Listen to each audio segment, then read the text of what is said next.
All right, so you are working to build out that awareness piece from the last episode, right? This episode, we're going on to step 2 of my niche domination formula, quality and helpfulness.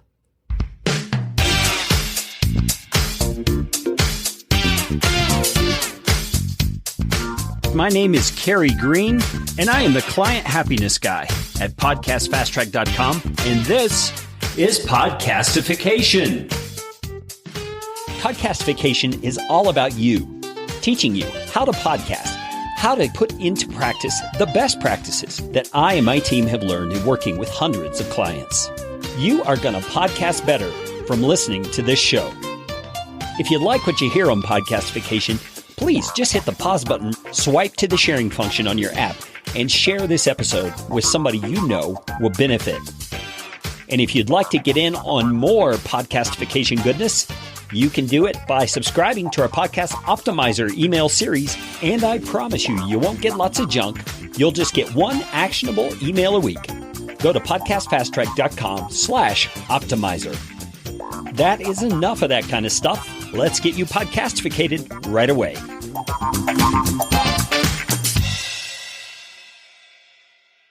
Hey, welcome back to Podcastification. Kerry Green here. We are talking about how you can make your show one of the go-to resources in your particular niche.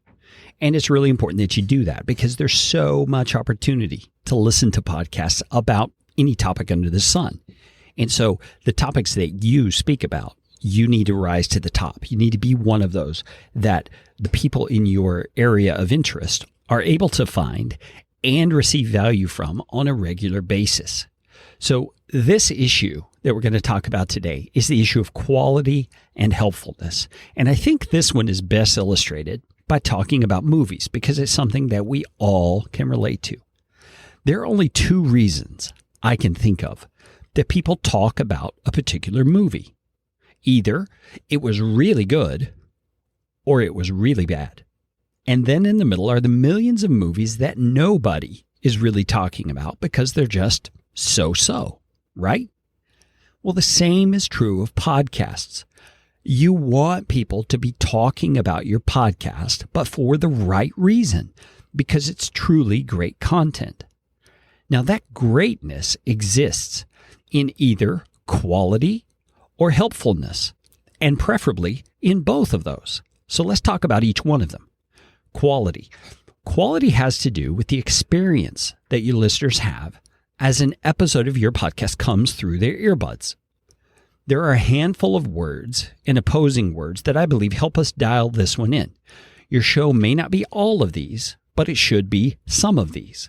So, is your podcast pleasant as opposed to painful to listen to? That has to do with audio quality. Are you using a good microphone? Are you in a quiet room? Are you speaking and learning microphone technique in a way that you're not doing harsh S's and K's and P's that hurt people's ears? Is your leveling and your balance done in such a way that your show is not loads louder than the one they listened to just before?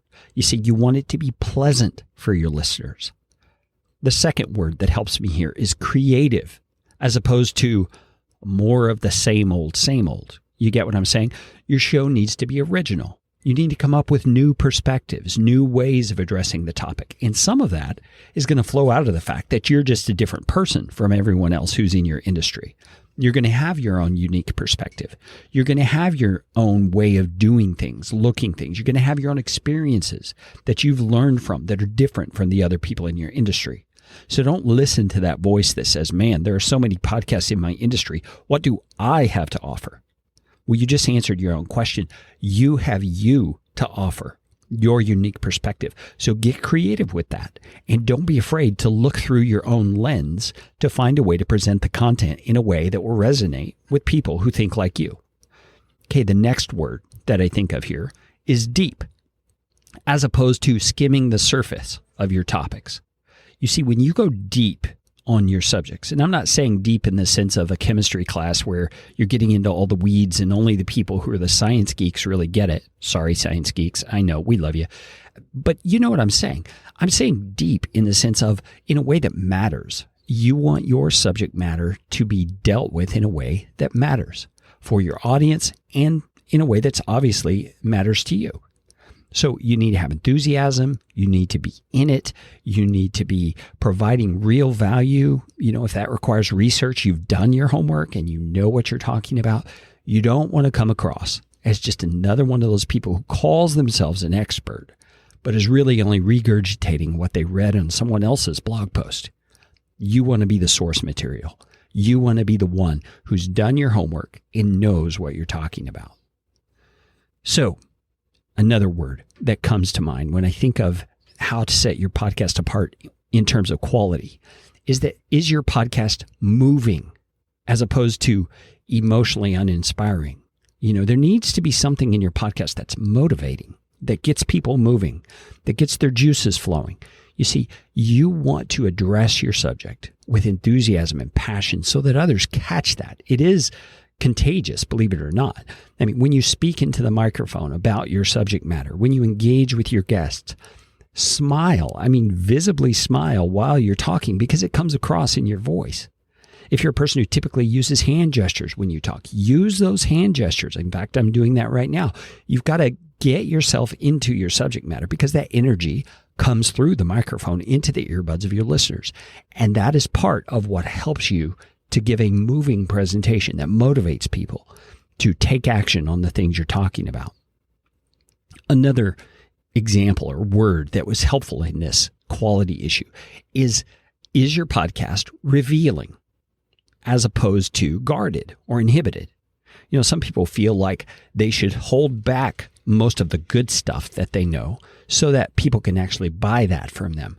And they only give little tidbits or little hints or little tips. And that's all they do with their podcast. And I am an advocate of doing it exactly the opposite. I don't think your show should be full of tips. I think your show should be full of actionable, practical, here's the whole store and the kitchen sink too sort of content. You see what I'm saying? I want you to give them everything. And here's why. I call this the fire hose approach, meaning you're trying to get your audience a drink of water and you're feeding them that drink of water with a fire hose. Now, it doesn't sound very pleasant when you think of it in a realistic sense, but what you're doing is you're being so generous to your audience with your content that they realize, wow, there's a lot more to this subject than I thought there was. There's a lot more to implementing it well than I thought there was. There's a lot more to putting this into practice in my life than I thought there was. And therefore, I think because I do really want this, but I don't have the time or don't want to expend the energy to do it myself, I need some help. And guess who they're going to look to as their help? Well, it's going to be you because you've already generously provided them so much great content. So don't be afraid to reveal your secrets. Don't be afraid to tell them everything you know, because that's what's going to build trust, which is what's going to build that loyal audience in time. Another question, is your podcast provocative as opposed to being bland or uninspiring? I mean, do you provoke your listeners to think? Do you provoke them to think of things in new ways? Do you provoke your listeners with contrary opinions or controversial approaches to things? And I'm not saying you have to be sensationalistic, but what I am saying is you don't want to be the same old vanilla stuff that's out there everywhere. You want to be set apart in the way that you approach things. And again, much of that will come through your personality and the unique way you look at things. But you want to make sure that your content is truly provocative. Now, all of these words that I've just highlighted are possible descriptions for your show. Some of them won't be. Many of them will be. You've got to decide which ones you want to make a hallmark of your podcast and then double down on those. But know this, there is no one-size-fits-all answer for this issue. You've got to decide what you can manage, both in terms of your expertise and in terms of the time you have to devote to your podcast. But you can be assured of this. If your podcast is not high quality, nobody will be talking about it. That means your growth curve will be slow, and you will never dominate your niche.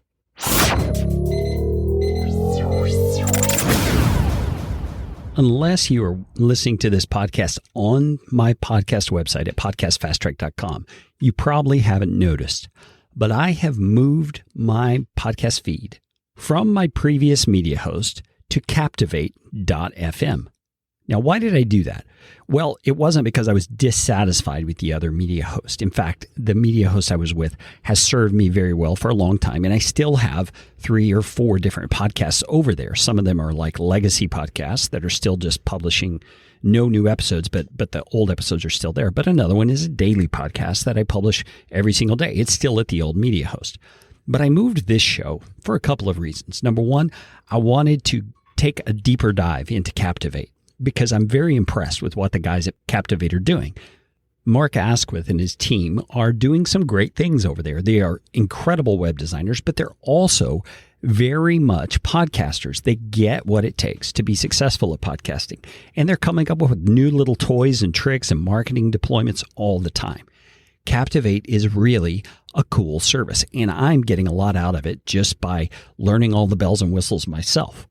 I have developed a relationship with the guys over there where I'm an affiliate of them, essentially. I send people to them because I believe in their product so much. And one of the cool things I like about Captivate is you get a certain bandwidth of downloads every single month, and you can have as many podcasts within that bandwidth as you would like to have. And so I'm paying the one low monthly price right now for 2 podcasts that are in Captivate, rather than having to pay a new monthly fee every time I add a show.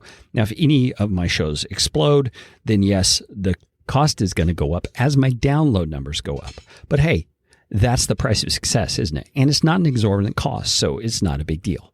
So if you'd like to check out Captivate, check out the link in the description of this episode, right there in your podcast player or app, and tell them Kerry Green from Podcast Fast Track sent you.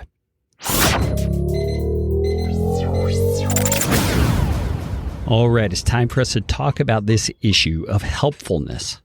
One of the most powerful ways that your podcast can be a high-quality show in your niche is by being ultra helpful.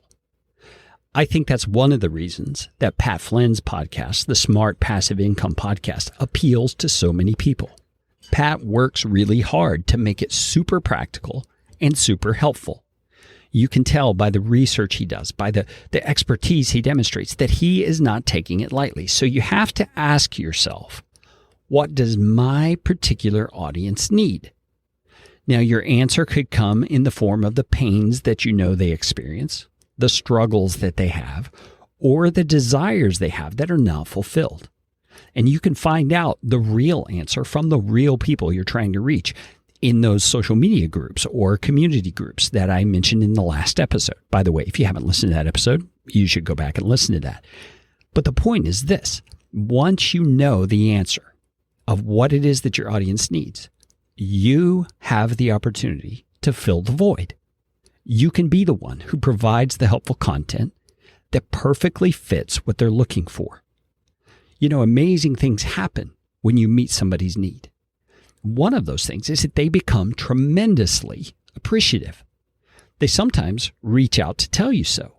They often tell others about what you did to help them, even though you never hear about it. You just see your podcast numbers growing mysteriously, and that's because somebody's telling someone else.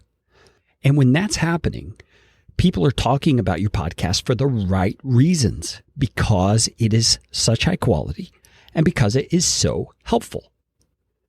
Now, all of this may sound overly simplistic, but it really is that simple. But remember, simple doesn't mean easy.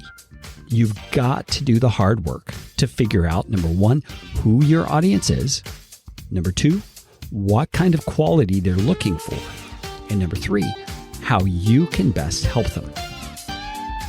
The next episode of Podcastification is going to feature step 3, or the third phase in my niche domination formula, which is originality and appeal. This show is brought to you by Podcast Fast Track, where my team provides professional podcasting services without the time suck. Full production, editing, and show notes, all in one monthly subscription package. You can find out more at podcastfasttrack.com. Now go out and make it a podcastificating day.